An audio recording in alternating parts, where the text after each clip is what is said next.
Ma prochaine question, depuis votre entrée en poste, donc 2 ans dans ce ministère-là, quelles mesures concrètes avez-vous prises pour assurer la survie du français en sciences? Quelle est votre vision pour le français en sciences au Canada? Ah ben écoutez, comme je le disais, moi je suis issu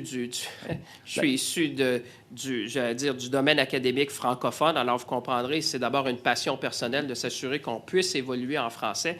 Je le fais d'abord non seulement avec le travail que mes collègues font au niveau des différents conseils subventionnaires, mais je pense que j'ai ajouté ma voix avec la vôtre et celle des collègues pour dire que la place du français est importante. On sait le phénomène mondial qui se produit, mais je pense qu'on doit toujours être vigilant. Moi, c'est la vigilance toujours en disant il faut qu'on soit capable de le faire, il faut qu'on mette de l'avant nos chercheurs, nos chercheuses en français.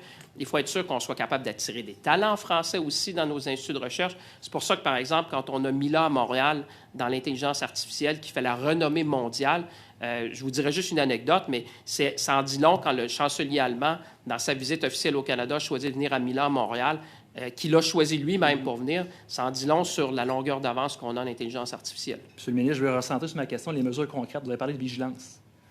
Si on regarde les statistiques, 0,4 % de publications scientifiques au Québec.